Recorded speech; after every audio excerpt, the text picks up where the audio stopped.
چنچل Mehru part 7۔ میں چھوٹے سائیں کا نام لے کر اسے ڈرا رہی تھی۔ میں ارسلان کے سامنے یہ ظاہر کر رہی تھی کہ سائیں اور میرے درمیان میں کچھ ہے۔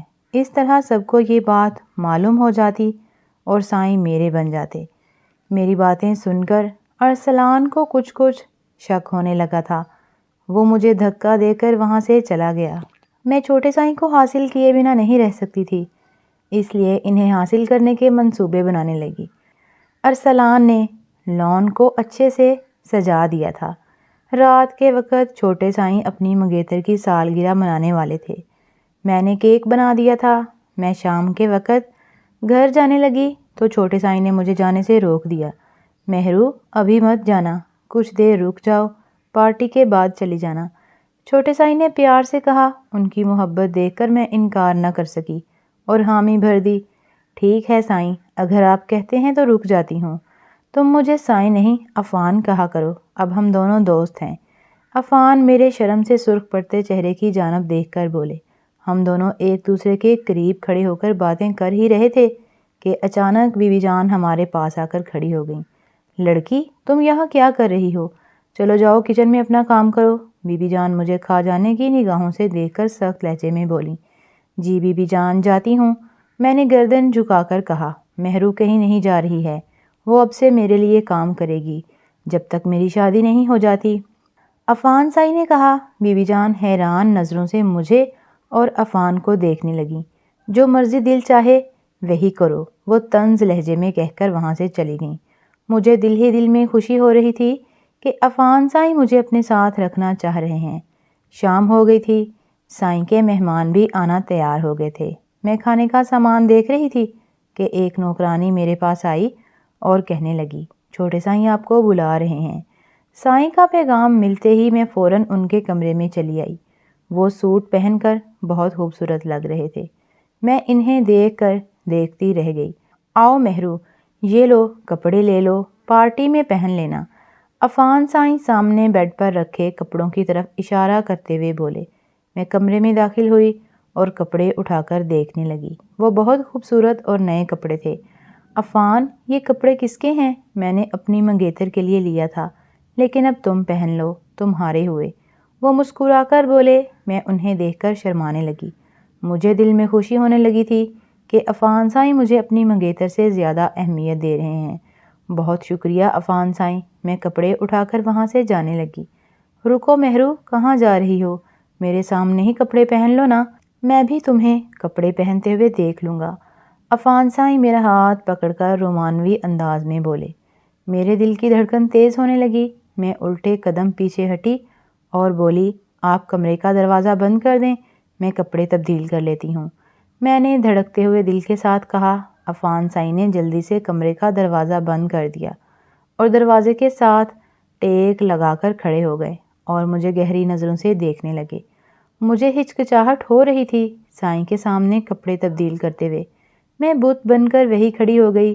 سائیں میرے پاس آئے اور خود کپڑے تبدیل کرنے لگے میرے۔ مجھے بے لباس کر کے وہ حسرت سے میرے بدن پر ہاتھ پھیرنے لگے۔ میں یہ سب پہلی بار کر رہی تھی، اس لیے بہت زیادہ نروس ہونے لگی۔ تم بہت خوبصورت لڑکی ہو مہرو، ایک نایاب ہیرا ہو جس کی قیمت کروڑوں ہوتی ہے۔ عفان سائیں مجھے مختلف نگاہوں سے دیکھ کر بولے۔ وہ میری تعریف پیسوں کو تول کر رہے تھے۔ عفان سائیں نے مجھے کپڑے پہنائے۔ مجھے لگا وہ اپنا ہتھیار استعمال کریں گے، مگر ایسا کچھ نہیں ہوا۔ انہوں نے صرف میرے بدن کے ہر حصے کو غور سے دیکھا اور معائنہ کرتے رہے۔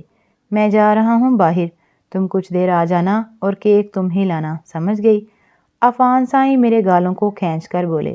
میں نے مسکراتے ہوئے ہاں میں سر ہلا دیا۔ مجھے یہ سب خواب جیسا لگ رہا تھا کہ سائیں اتنی جلدی میری طرف متوجہ ہو گئے ہیں۔ میں ہنستے ہوئے سائیں کے کمرے سے باہر آنے لگی۔ بڑے سائیں سرکار کمرے میں داخل ہو گئے۔ انہیں دیکھ کر میری سانسیں رکنے لگیں۔ بڑے سائیں مجھے شہزادیوں جیسے کپڑوں میں دیکھ کر حیران ہونے لگے، مگر جب ان کی نظر میرے اترے ہوئے کپڑوں پر پڑی جو صاحب کے بیڈ پر پڑے تھے، تب ان کی نظر غصے میں بدلنے لگی۔ اس سے پہلے وہ مجھ سے اس بارے میں کچھ پوچھتے، میں ان کے کندھے سے ٹکرا کر وہاں سے بھاگ نکلی اور لان میں آ کر سانس لیا۔ بڑے سائیں کی نظروں سے تو میں بچ کر بھاگ آئی، مگر لوگوں کی نظروں سے نہیں بچ سکی۔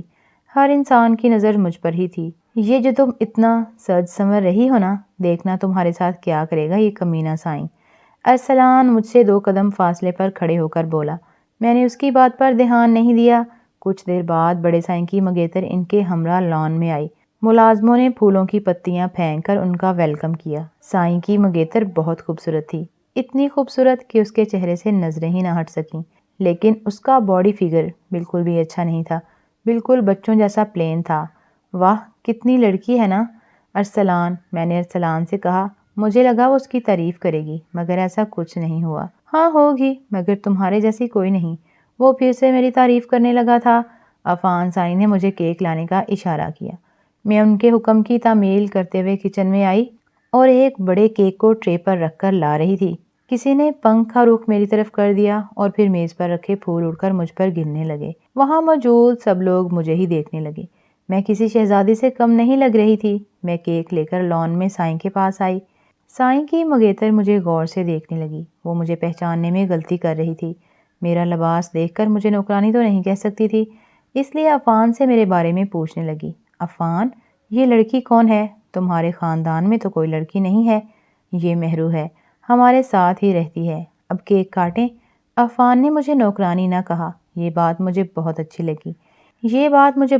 لگی ان کی۔ میں ان سے مزید محبت کرنے لگی تھی۔